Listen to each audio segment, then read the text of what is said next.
Now, water is amphoteric. We already talked about that. So what that means is if you have liquid water with liquid water, one of these waters is going to act like an acid and one of them is going to act like a base. So let's say this one's going to be the acid, this one's going to be the base. So here's the acid, the base becomes the conjugate acid, and the acid becomes the conjugate base. So water actually reacts with itself and makes hydronium or hydrogen ions and hydroxide ions. So the equilibrium for this process, because look, these are both pure liquids, so they don't count, is concentration of H3O plus and concentration of hydroxide, or if you do it the shorthand Dr. B way, H plus OH minus. Just remembering in the back of your mind that every time you see H plus, you really mean this. So this is a number that you need to know. So this is called KW. So this is the equilibrium concentration of water, H plus OH. So that is always 1 times 10 to the negative 14th. So does it ionize very much? No, not really.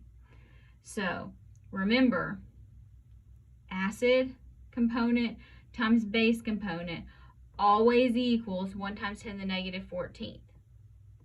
So that means Ka times Kb always equals Kw. This is really key because the problem may give you one of these and you need the other one. You can always figure it out because you need to remember that this is Kw. That's going to be on you to remember. Now, so here in an acidic solution, do you have more protons or do you have more hydroxides? So remember, acids are proton donors, so you should have more hydrogen ions.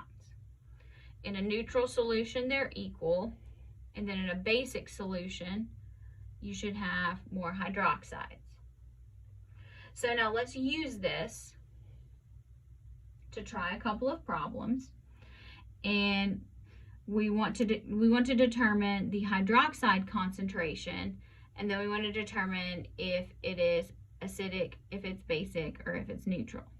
So here we are given a hydroxide, a hydronium ion proton concentration 7.5 times 10 to the negative 5.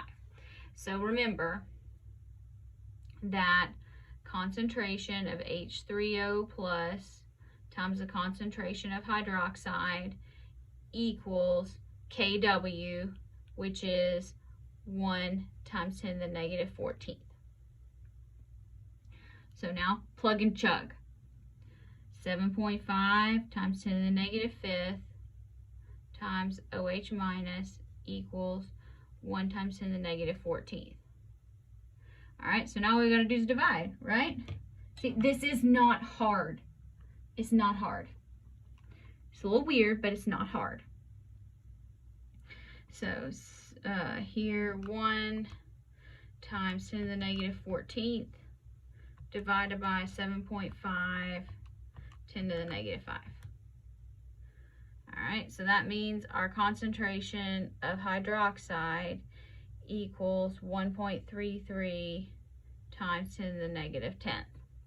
Okay, so remember we need to determine if this is acidic, basic, or neutral. So which one's bigger? Hydrogen or hydroxide? Positives or negatives? Acids, base. Acids, right? This is bigger because negative 5 is bigger than negative 10. You've got to know your way around a number line. This is acidic. I can't help you if you can't do math. Okay, now, same thing here. H3O plus OH minus equals KW. 1.5 times 10 to the negative 9th.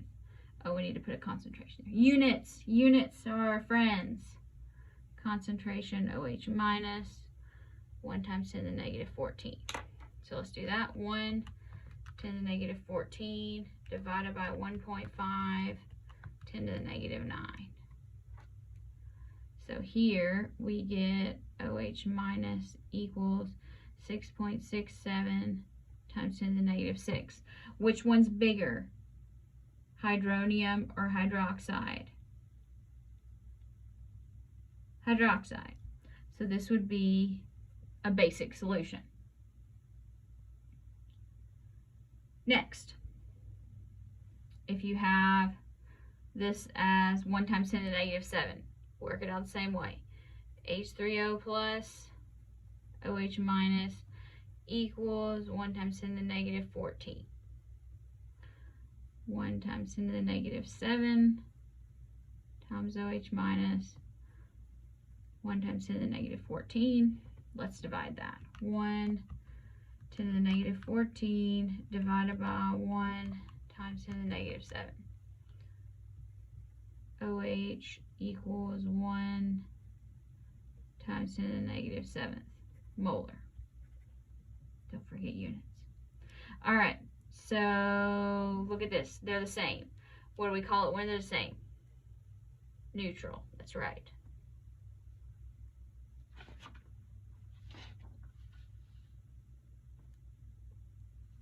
Let's see if we got any